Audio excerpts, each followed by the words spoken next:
ఈరోజు ఒక healthy recipe చూసేయండి.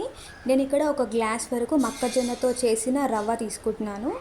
ఒక గ్లాస్ రవ్వకి 4 గ్లాసుల వాటర్ అయితే యాడ్ చేసుకోవాలి. సో నేను ఇక్కడ 3 గ్లాసులు వేసుకున్నాను. నాకు తక్కువ పడింది కాబట్టి నేను తర్వాత వేసుకుంటున్నాను. మీరు ఇప్పుడే యాడ్ చేసుకోవచ్చు. దీనిలోకి ఒక చెంచా వరకు ఉప్పు వేసుకొని మంచిగా మరిగించుకుందాము. అక్కడ అది ఎసరు వచ్చేలోపు మనం రవ్వ తీసుకున్నాం కదా, దానిలోకి కొంచెం కొంచెం అమౌంట్ వాటర్ యాడ్ చేసుకొని ఇలా మంచిగా మిక్స్ చేసుకోవాలి. దీనివల్ల ఏంటి అంటే వాటర్లో వేసినప్పుడు ఉండకట్టకుండా మంచిగా మిక్స్ అవుతుంది విడివిడిగా. నేను ఇక్కడ మా అమ్మమ్మతో చేపిస్తున్నాను. ఇది మా ఆర్మూర్ సైడ్ నిజామాబాద్ డిస్టిక్లో చాలా ఫేమస్ అనమాట. దీన్ని వాళ్ళు గట్కా అంటారు, మొక్కజొన్న గట్కా అని. తెలియని వాళ్ళైతే ఉండరు. ఇది చాలా హెల్తీ అనమాట. బ్రేక్ఫాస్ట్ లాగా తింటారు దీన్ని.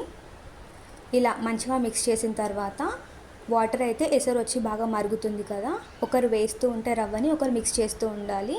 దానివల్ల ఏంటి అంటే ఉండ కట్టకుండా మంచిగా ఈవెన్గా మిక్స్ అవుతుంది.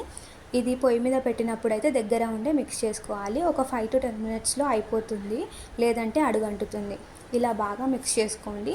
నేను ఇందాక నాకు వాటర్ తక్కువ పడ్డాయి అన్నాను కదా, సో అందుకే నేనైతే ఇక్కడ ఒక గ్లాస్ వరకు మళ్ళీ వాటర్ అయితే యాడ్ చేసుకుంటున్నాను. మీకు కావాలంటే కూడా మీరు ఇలాగే యాడ్ చేసుకోవచ్చు. 1 గ్లాస్ వాటర్ వేసుకుంటే ఇప్పుడు సరిపోతుంది. వాటర్ వేసిన తర్వాత చూసారా మంచి కన్సిస్టెన్సీలోకి అయితే వచ్చింది కదా, మంచిగా మిక్స్ చేసేసుకోండి. ఒక్క 5 నిమిషాల పాటు దగ్గరుండి మంచిగా కలుపుతూ ఉంటే రవ్వ బాగా ఉడుకుతుంది. సో ఇది ఎలా తినాలో కూడా నేను మీకు చెప్తాను.